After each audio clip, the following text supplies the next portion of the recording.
नमस्कार,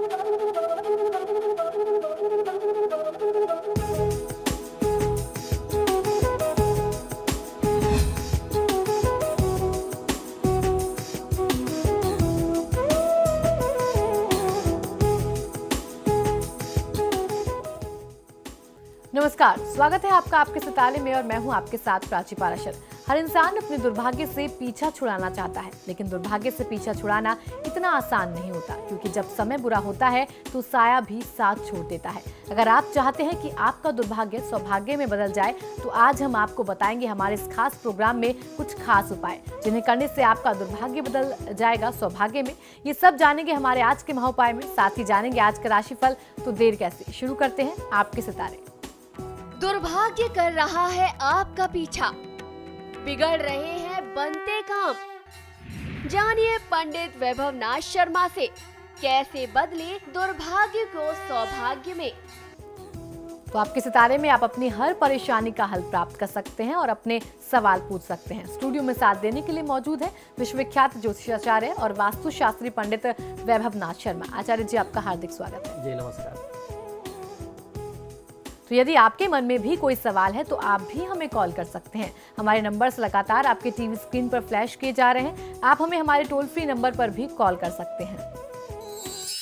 आप हमसे सीधी बात कर सकते हैं। हमारा टोल फ्री नंबर है 18001026-303। आप इस नंबर पर मुफ्त में कॉल करें। इसके अलावा आप हमें हमारे लैंडलाइन नंबर्स 012046463332 और 012046463327 पर भी कॉल करके हमसे सीधी बात कर सकते हैं। तो चलिए सबसे पहले आचार्य जी से जान लेते हैं आज का पंचांग। जी बिल्कुल, आज का पंचांग इस प्रकार है। विक्रम संवत 2071 मास चल रहा है चैत्र, और चैत्र मास के कृष्ण पक्ष की आज चतुर्थी तिथि है। मंगलवार का दिन है। नक्षत्र है स्वाति, योग है ध्रुव और करण है आज बालव। चलिए अब जान लेते हैं 12 राशियों का हाल कि आज का दिन उनका कैसा रहने वाला है। और इसमें सबसे पहले बात करेंगे मेष राशि की। मेष राशि वाले जातक लोगों के लिए आज किसी भी व्यक्ति पर विश्वास बहुत आसानी से आपको नहीं करना चाहिए। हो सकता है जिस व्यक्ति को आप बहुत भोला, बहुत सीधा समझ रहे हैं और आपने अपना पूरा विश्वास उस व्यक्ति पर जाहिर कर दिया है, तो वो व्यक्ति आपके साथ विश्वासघात कर सकता है, आपका विश्वास तोड़ दे, ऐसी स्थिति आ सकती है। तो किसी को बहुत ज्यादा अपनी भावनाओं के करीब मत लाइए। आज के दिन को शुभ बनाने के लिए ओम माइने नमः मंत्र का 108 बार जाप कर लेना आपके लिए सर्वोत्तम होगा। आज क्रोध करने से भी आपको बचना चाहिए। और चलिए जान लेते हैं वृषभ राशि वालों का दिन आज कैसा रहने वाला है। वृषभ राशि वाले जातक लोगों के लिए आज की दिनचर्या में आपके लिए कोई बहुत बड़ा सरप्राइज आ सकता है। सबको साथ मिला करके ही चलना चाहिए और आज की दिनचर्या में अपने खान पान पर आप ज़्यादा अधिक ध्यान दें तो आपके लिए ज़्यादा स्वास्थ्यकारी होगा। और जो कुछ भी सरप्राइजेज आएंगे, जो भी चौंकाने वाले परिणाम आएंगे, ये विश्वास रखिए कि वो आपके पक्ष में, आपके भले के लिए ही होंगे। आज के दिन को शुभ बनाने के लिए ओम भक्ति प्रियाय नमः मंत्र का 108 बार जाप आपको अवश्य करना चाहिए। किसी की निंदा करने से बचना है। और चलिए अब जान लेते हैं मिथुन राशि वाले आज क्या उपाय करें। मिथुन राशि वाले जातक लोगों को आज आवश्यकता है कि सारा काम आप प्लान बना करके यानी नियोजित रूप से करें, जिससे आपको अपने कामों को करने में आसानी हो जाएगी। बहुत ज़्यादा आप परेशान नहीं होंगे, असुविधा से बच जाएंगे। आज के दिन को शुभ बनाने के लिए श्री काल भैरवाष्टकम का पाठ करेंगे तो आपको फायदा कहीं अधिक मिल सकता है। आज के दिनचर्या में आपको मांसाहार के सेवन और प्रयोग से बचना चाहिए। और चलिए अब जान लेते हैं कर्क राशि वाले आज के दिन को शुभ बनाने के लिए क्या करें। कर्क राशि वाले जातक लोगों को आज की दिनचर्या में सबसे पहली आवश्यकता यह है कि आप अपने खर्चों में कमी करें, उस पर कंट्रोल करें, वरना आपको आने वाले समय में धन की बहुत बड़ी दिक्कत होने वाली है। आज के दिन को शुभ बनाने के लिए देवी कवच का पाठ कर लेना आपके लिए सर्वोत्तम होगा और काले रंग के वस्त्रों के प्रयोग से आपको आज बचना बहुत आवश्यक है। और चलिए अब जान लेते हैं सिंह राशि वाले आज के दिन को अच्छा बनाने के लिए क्या उपाय करें। सिंह राशि वाले जातक लोगों के लिए किसी प्रोजेक्ट में पैसा लगाने से पहले बहुत अच्छे तरीके से सोच विचार कर लेना चाहिए, क्योंकि यह प्रोजेक्ट जितना ज़्यादा आपको फायदेमंद लग रहा है या जो प्रपोजिशन आपको समझाई गई है, जितना लाभ आपको समझाया गया है, उतना लाभ इसमें नहीं है। तो हर पहलुओं से जांच करके ही आपको निवेश करना चाहिए। आज के दिन को शुभ बनाने के लिए भगवान गणेश की पूजा आराधना आप करें। गणपति अथर्वशीर्ष का पाठ करेंगे तो फायदा कहीं अधिक मिलेगा। आत्मविश्वास में किसी भी प्रकार से कमी मत होने दीजिए। चलिए अब जान लेते हैं कन्या राशि वालों का आज का राशिफल।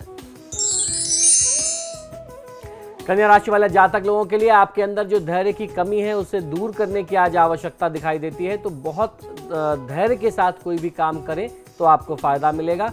स्वयं पर विश्वास रखिए, अपनी क्षमताओं पर, अपने ईश्वर पर विश्वास रख करके काम करेंगे तो निश्चित ही बहुत धैर्य से काम होगा और आपको बहुत अच्छा फायदा भी मिलेगा। आज के दिन को शुभ बनाने के लिए दशरथ कृत शनि स्तोत्र का पाठ करेंगे तो बहुत अच्छा लाभ लिया जा सकता है। किसी की निंदा करने से बचना चाहिए। और वक्त अब कॉलर्स लेने का हो गया है। हमारी पहली दर्शक रोशनी लखीमपुर खीरी से हमारे साथ जुड़ गई हैं। जी रोशनी, बताएं आपकी क्या समस्या है? जी आप मतलब कुंडली देख के आप ये बता सकते हैं कि मतलब बच्चों के लिए? जी बिल्कुल, प्रयास कर सकता हूँ। जी बताइए, जनरल बताइए। जी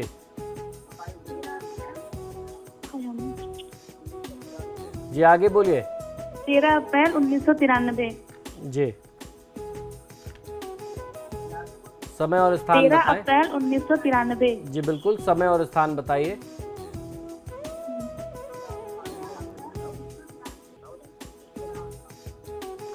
प्रज्ञा हमारी अगली दर्शक हमारे साथ जुड़ गई हैं। प्रज्ञा, अपनी डिटेल्स बताएं और अपनी समस्या भी बताएं। जी पंडित जी। जी बताइए, सुन रहा हूँ आपको। हाँ जी, मेरा नाम प्रज्ञा है जी। और मेरी बर्थ डेट है 13 मार्च 93। जी। और जन्म है लगभग सवेरे 8 बजे का। जी। जी मेरे को जानना है कि मेरी नौकरी कब लगेगी, नौकरी लगेगी या नहीं लगेगी, और मेरी पढ़ाई के बारे में। जी बिल्कुल, आप अपना जन्म स्थान बता दें। जी मेरा नाम है सुकेत, कोटा, राजस्थान। जी देखिए, आपकी जन्म पत्रिका के अनुसार बुध की महादशा में केतु की अंतरदशा चल रही है। बुध आपके लिए चतुर्थ और सप्तम भाव के स्वामी होकर के 12वें भाव में बैठे हुए हैं, वक्री अवस्था में शनि और सूर्य के साथ। आपने जहां तक प्रश्न किया कि आपकी पढ़ाई कैसी होगी, नौकरी और करियर कैसा रहेगा, तो आपकी जन्म पत्रिका के अनुसार पढ़ाई की स्थिति ठीक ठाक दिखाई देती है। कोई बहुत अच्छी या बहुत परिवार से आपकी अभी तक की जो फैमिली हिस्ट्री है उससे बहुत आगे जाकर के उच्च शिक्षा प्राप्ति के कुछ ऐसे एक्स्ट्रा योग नहीं दिखाई देते। सामान्य सी पढ़ाई लिखाई रहने वाली है। और जहां तक आपके कार्यक्षेत्र और नौकरी की बात करें तो ऐसा लगता है कि कहीं ना कहीं किसी वित्तीय संस्था में, किसी कॉमर्स या मार्केटिंग की फील्ड में अगर आप जॉब करते हैं, ट्राई करते हैं तो आपको अच्छा काम मिल सकता है। इसके साथ साथ कंसल्टेशन या टीचिंग का जॉब भी, जिसमें बोल करके कमाया जा सकता है, बोल करके कमाने वाले जॉब आपको बहुत अच्छा लाभ दे सकते हैं, क्योंकि आपका कर्म क्षेत्र जो है वह बृहस्पति से संबंधित है। तो बृहस्पति से संबंधित जो कार्य क्षेत्र होते हैं उसमें बोल के कमाने वाले जॉब ज़्यादा आते हैं। जिन कामों में आपको अपनी बौद्धिक क्षमता का प्रयोग करना पड़े, जिसको कंसल्टेशन आज की भाषा में कहते हैं, लोगों को सलाह देना, तो इस तरीके के काम भी आपके लिए बहुत अच्छे होंगे। वर्तमान समय को देखते हुए भगवान गणेश और माँ लक्ष्मी की पूजा आराधना आपको बहुत अच्छा लाभ दे सकती है। निर्जला अगली कॉलर हमारे साथ जुड़ गई हैं। जी निर्जला, बताएं आपकी समस्या क्या है? प्रणाम आचार्य जी। जी नमस्कार, बताइए। मुझे अपनी बेटी के बारे में पूछना है। उसका डेट ऑफ बर्थ है 15 अप्रैल 2004। जी। सुबह के 4:08। जी। बरेली। जी।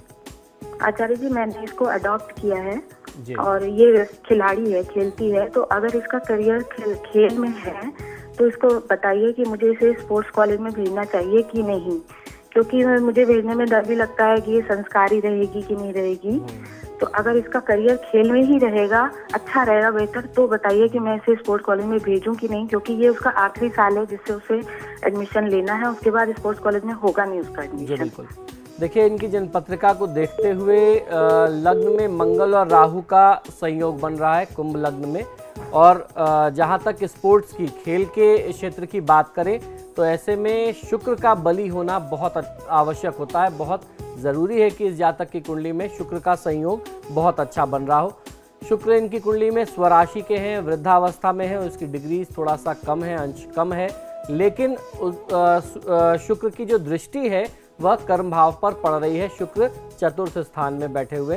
तो ऐसे में कहा जा सकता है कि ये जातक खेल के क्षेत्र में, स्पोर्ट्स की फील्ड में बहुत अच्छा नाम करेंगे। कर्म भाव में मंगल के भाव में बृहस्पति का बैठा होना भी एक अच्छा संयोग है। तो बिना संकोच, बिना किसी चिंता के आप इनको भेज सकते हैं। लेकिन जैसी वांछित सफलता चाहिए, अगर उस सफलता को आपको प्राप्त करना है तो आपको कुछ उपाय जरूर करने पड़ेंगे इस बच्चे के लिए। जैसे पहले भाव में मंगल, राहु और चंद्रमा का कॉम्बिनेशन, ये अपने आप में बहुत अच्छा नहीं होता।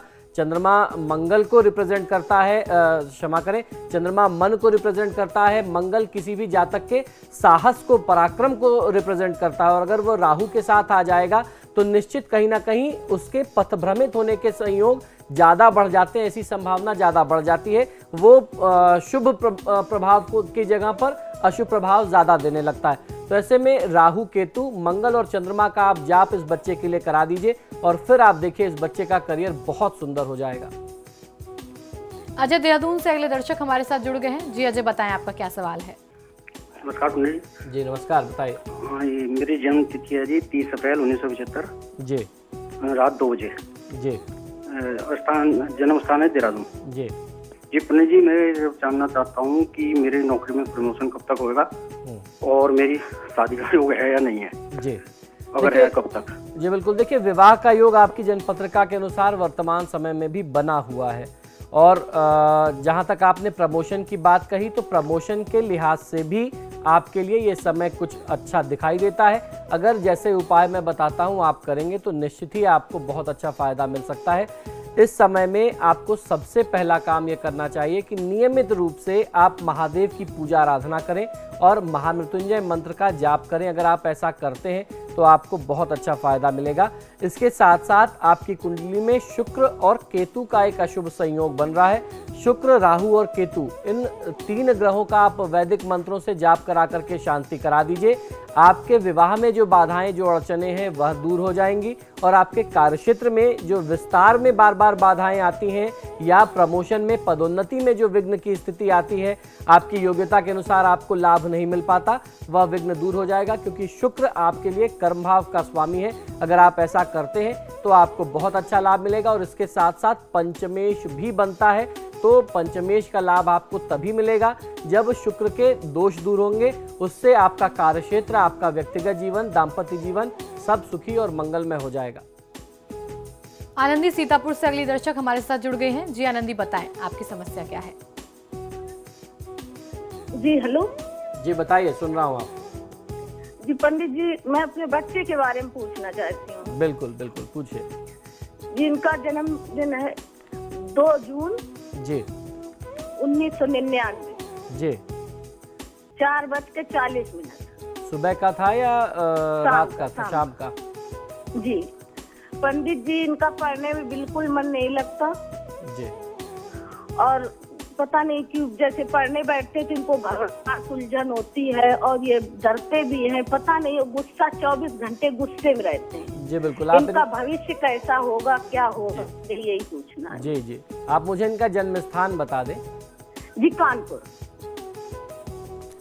देखिए, जिस तरीके से आपने कहा कि बहुत ज़्यादा डरते हैं, बहुत पढ़ने बैठते हैं तो मन जो है वो चंचल रहता है। इनकी कुंडली में पंचम भाव के स्वामी शनिदेव हैं, इस कारण से भी इनका बहुत ज़्यादा मन पढ़ाई में नहीं लगता, क्योंकि शनि इनकी कुंडली में बहुत अच्छा नहीं है। इनका जो संयोग है वो बहुत अच्छा नहीं बन रहा है, नीचगत शनि है इनकी कुंडली में। तो ऐसे में आपको शनि के वैदिक मंत्रों का जाप करा करके शांति इस बच्चे के लिए करानी पड़ेगी, अन्यथा इसका जीवन जो है बस यूं ही फिजूल के कामों में बीतेगा। बहुत अच्छा करियर बनता इनका नहीं दिखाई देता है, क्योंकि कर्म भाव की स्थिति भी बहुत अच्छी नहीं है। शुक्र और राहु का संयोग वहां पर बन रहा है। तो सबसे पहला काम तो आप इनके लिए अभी ये करिए कि शनि के वैदिक मंत्रों का जाप कराएं। इसके बाद कुछ समय के बाद, लगभग कम से कम 1.5 साल के बाद, अगर आप राहु, केतु और शुक्र का निदान करा देते हैं तो इस बच्चे का करियर, इसकी पढ़ाई बहुत अच्छी हो जाएगी। अभी इनको सबसे पहला काम आपको यही करना चाहिए। और चंद्रमा की महादशा चल रही है तो मन में भटकाव इनके लिए ज़रूर रहेगा। चंद्रमा तीसरे भाव का स्वामी है इनकी कुंडली में, तो भगवान शिव की पूजा उपासना आपको करनी चाहिए। और ओम नमः शिवाय के साथ साथ ओम गंग गणपतये नमः, इन दोनों मंत्रों का जाप ये बालक स्वयं करता है तो बहुत अच्छा फायदा मिल सकता है। फिलहाल यहाँ रुकेंगे एक ब्रेक के लिए। ब्रेक के बाद जानेंगे बाकी बची राशियों का हाल और आज का महाउपाय। तो बने रहिए हमारे साथ।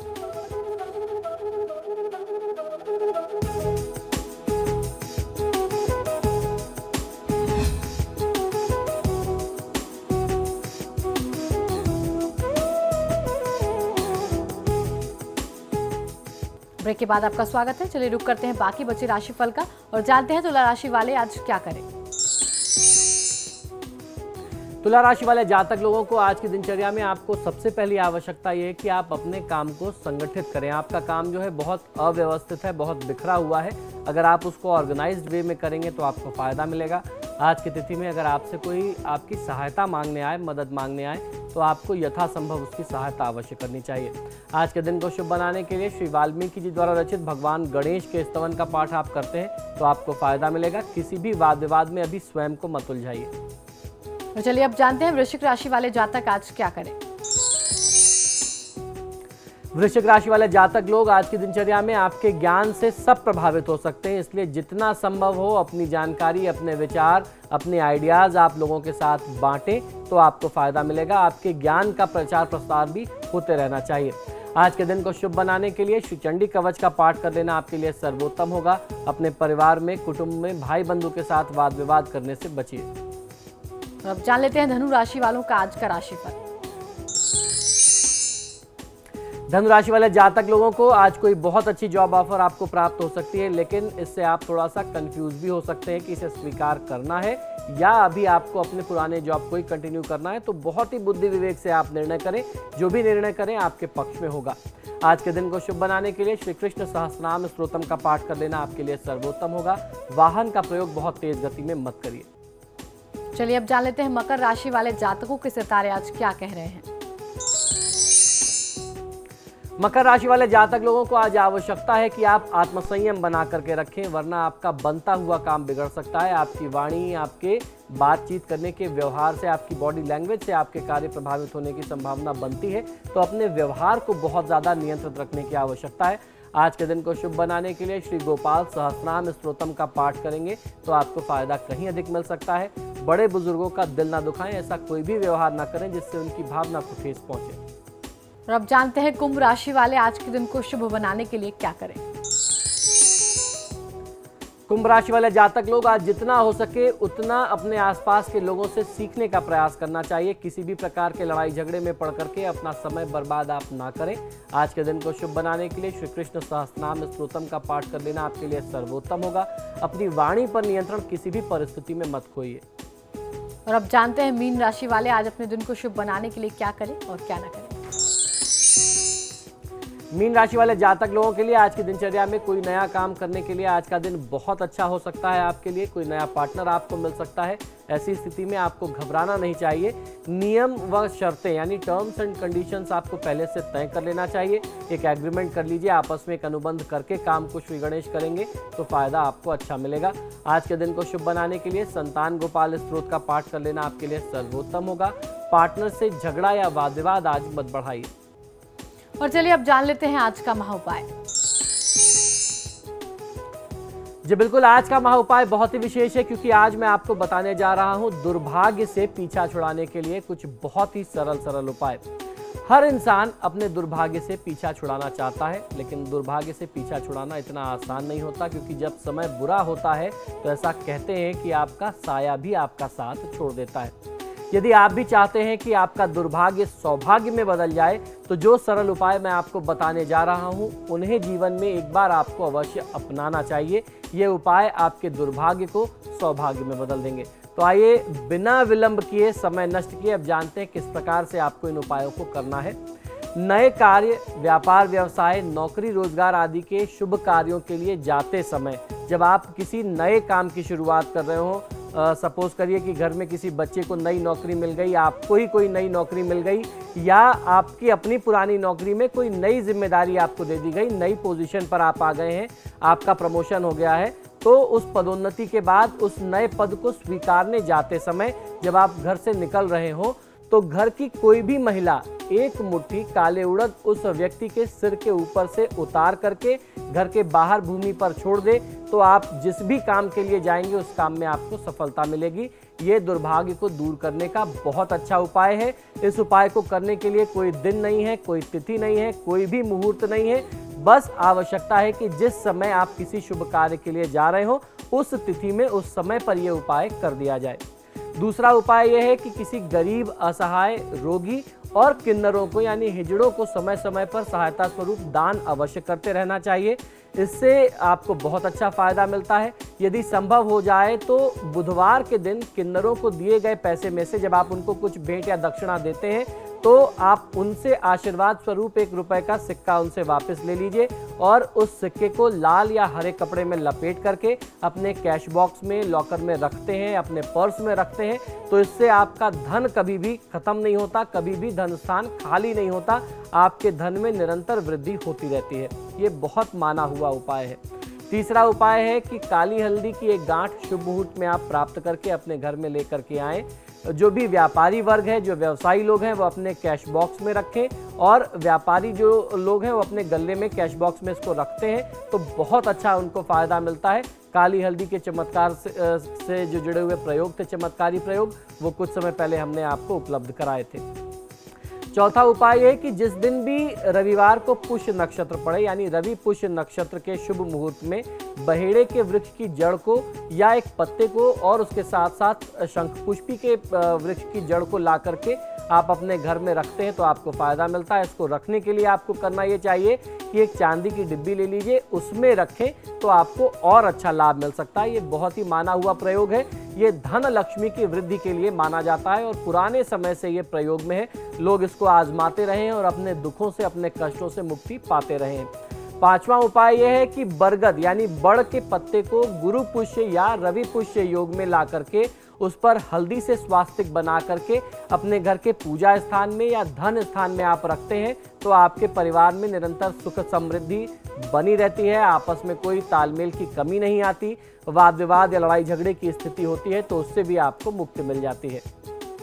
छठा उपाय यह है कि घर के मुख्य द्वार के ऊपर भगवान श्री गणेश की प्रतिमा अथवा चित्र इस प्रकार से लगाएं कि उनका मुख जो है, सबसे पहले तो ध्यान ये रखना चाहिए कि बाहर की तरफ रहे, लेकिन आजकल लोगों के दिमाग में डाउट हो गया है कि अंदर की तरफ भी होना चाहिए, तो अंदर की तरफ भी आप लगा सकते हैं, इसमें कोई बुराई नहीं। लेकिन घर के प्रवेश द्वार पर बाहर की तरफ गणेश जी अवश्य होने चाहिए। इससे होता यह है कि घर में आने वाली जो भी नकारात्मकता है वह घर में प्रवेश नहीं कर पाती, वह दरवाजे पर ही रुक जाती है। और ये वास्तु का सदियों पुराना, यूँ कह सकते हैं कि जिस समय वास्तु शास्त्र की रचना की गई थी ये उस समय से प्रयोग में चला आ रहा सूत्र है, फॉर्मूला है। इसको आप इग्नोर ना करें और रोज सुबह जब आप पूजा पाठ करते हैं, आप स्नान ध्यान करते हैं, घर के मंदिर में पूजा पाठ करते हैं, भगवान गणेश को अगर वहां पर मुख्य प्रवेश द्वार पर जाकर के आप दूर्वा अर्पित करेंगे तो उनके अंदर भी ऊर्जा आएगी, उनके अंदर भी शक्ति आएगी। जब आप किसी भी देवी देवता या मूर्ति की निरंतर पूजा करते रहते हैं तब उनके अंदर प्राण प्रतिष्ठा हो जाने के बाद अगर आप उनको छोड़ दें या स्थापना के बाद उनको छोड़ दें तो उनका प्रभाव कम होने लगता है। और अगर आप निरंतर उनको पूजते रहते हैं तो वह देवता, वह स्वरूप जो है वह जागृत रहता है। अगर आप अपने घर के प्रवेश द्वार पर भी जाकर के दूर्वा उनको चढ़ा करके आते हैं तो आपको बहुत अच्छा फायदा मिलेगा। सातवां उपाय, सातवीं पॉइंट जो है वो बहुत आवश्यक है। हम लोग ध्यान नहीं देते अपने आम जीवन में, कोई भी रुपए पैसे का लेन देन या कोई भी ऐसा काम करना होता है किसी भी दिन कर लेते हैं। मैंने अपने जीवन में एक सिद्धांत बना रखा है कि गुरुवार और मंगलवार को मैं कोई पेमेंट नहीं करता। मेरे दोस्त मित्र रिश्तेदार या मेरे से जुड़े हुए सारे लोग इस बात को जानते हैं। इस बात का ध्यान रखना चाहिए, गुरुवार को खासतौर पर पेमेंट ना करें और अगर आप बचा सकते हैं तो मंगलवार को भी बचाना चाहिए। धन संबंधी सभी कार्य सोमवार और बुधवार को करें तो आपको बहुत अच्छा फायदा मिलेगा। आपको अपने पास से पेमेंट गुरुवार यानी थर्सडे और ट्यूसडे को नहीं देनी है। पेमेंट अगर उस दिन आती है तो उससे अच्छा लक्षण नहीं है, उससे अच्छा कोई और दूसरा फॉर्मूला आपके लिए नहीं हो सकता। पेमेंट आप उस दिन ले लीजिए। आपको अगर किसी को कोई पेमेंट करनी है तो सबसे बेहतर दिन आपके लिए सोमवार और बुधवार होता है। अगर आप उस दिन बैंक में पैसा जमा कराते हैं, किसी को पेमेंट करते हैं तो किसी भी विवाद में पड़ने से आप बचेंगे और आप जो भी निवेश करेंगे, जिसको भी पैसे देंगे वो पैसा सुरक्षित रहेगा। भविष्य में वो आपको और अच्छा रिटर्न दे सकता है, आपका पैसा मल्टीप्लाई होकर के आपके पास आ सकता है। तो इन छोटी छोटी बातों का ध्यान अपने जीवन में, अपनी दैनिक दिनचर्या में रखना आपको अपने आप में बहुत ज्यादा सुखद अनुभव दिला सकता है। तो आज के महाउपाय में हमने जाना कि कैसे अपने दुर्भाग्य को सौभाग्य में बदला जा सकता है। बहुत बहुत शुक्रिया आचार्य जी। जय धन्यवाद। फिलहाल आपके सितारे में इतना ही। आप देखते रहिए समाचार प्लस।